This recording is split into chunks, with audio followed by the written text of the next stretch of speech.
So one of the things we can do is, what media are we absorbing that actually resolves the tension? I'm going to put in a plug for a site I love. It's called Good News Network. And they tell all those stories about, like, family comes together to donate money for family who lost house in flood. Like those stories you sometimes see on the news, and then they quickly go back to the genocide and the, right? So it's only those stories, and I find that that really helps me respond. Another thing you can do is, if you're having a negative fixed story, is to say it out loud and hear it. What voice are you using when you say that? For example, you might say to yourself, to be vulnerable and say, like, I'm useless. This is something that I've said a lot of times in my life. It's typically not, am I useless, right? It's, I'm useless. There's a voice, there's a tone to it. And one of the things you can do by saying it out loud is go, is that the way I want to say that story? Or, if a friend came to me with my exact problem, how would I talk to them? Because chances are, you're not going to go, well, I think your problem is you're useless. Right? So why does our own brain get a pass to say that to ourselves? That's an injustice. That's not okay. And yet, I also want you to know, we all do this. I love this stuff. So that's present. Let's talk about, and that's called vulnerability, by the way. Say your truth out loud. It's what makes the world a magical place. I have told stories of things I would have never thought I would have admitted, and you can feel in the room this sense of, like, this is special. Again, I don't know how it works. I just read Brene Brown and I just report back to you. Vulnerability is magical. The third way I want to talk about is the future.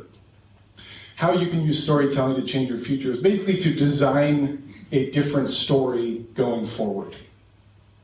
So, think of yourself as a character. You're both the author of your life story and the main character, okay? It's kind of like that movie Stranger Than Fiction, if you've ever seen that, Will Ferrell, where he's like, he can hear the voice narrating. It's kind of, you're both. So as the author, you get to decide, what's the most interesting thing that I could do next? And then as the character, you get to decide if you're actually going to do it or not. And the ancient Greeks called this akrasia. It's the gap between who I intend to be and who I am. We all have that gap.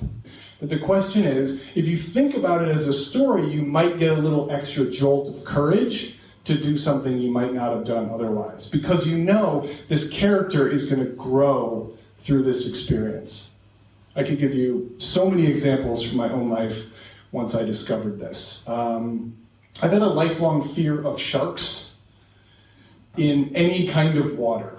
Yeah. Oh my God. Like a lake or a river, or even like a good-sized pool, you can't be sure there isn't. Bathtub. Yeah, a bathtub. Yeah. It's got a bath bomb in it. Murky lakes are. Yeah, murky lakes are creepy. Thank you. Clear pools are a little bit more of a straightforward. There's not a shark in there. They don't survive on They chlorine. come out of the drain. But it's in a. Thank you. Thanks for making it seem more possible. I appreciate that. I'm doing all the work I've done. So whatever is an irrational fear, I know that it can't be there, but I've always felt this. So in the past few years, I have gotten scuba dive certified, and I have dove in an ocean. And the way that I did that, 1 minute at a time. I do not want you to think like, well, that works for you because there's a confidence, you're a public speaker. No, I was trying not to hyperventilate each minute. And what happened is I did enough minutes that I figured out a way to go through it, which is really just to not think about it. That's it. I mean, that's as far as I got, but it works for me. A couple weeks ago, my wife bought me a birthday present, which was to go skydiving. Second time in my life. First time I did it, I was 22. I don't know if you remember being 22, but you believe that you will live forever. And then you keep living. And then some of that confidence goes away, and you start to think, like, well, I don't want to break my ankle because my health insurance is very expensive. And I mean, it's a different kind of equation, right? And so I was like, I know I won't get injured. I know this is something I can still do. Don't think about it. I was able to do that until we jumped out of the plane. It really works. You just talk to everybody, just a little manically, right? Hi, how are you? You know, But it helps to keep your mind off it, and sometimes in a brave moment, that's what's required. What would I add to that? If you have a business, I think there's an emotional component to promoting yourself. What would the character do? Would the character be proud? Would the character show up? Or would the character hide and stay where it's comfortable? That's essentially the question I want you to think about for the future is, how might I choose to be uncomfortable in a way that might benefit me? Maybe it's starting a business. Maybe it's asking out your crush. Maybe it's starting to save up to quit a job that you don't want to do anymore. Maybe it's a toxic relationship where you just need to have a boundary conversation. And even the thought of that gives you chills. What would the character do in that moment, right? Because you're the author. You get to look at that character with love and say, I know this is going to pay off for you. What's a sacrifice that you need to take on in order to grow?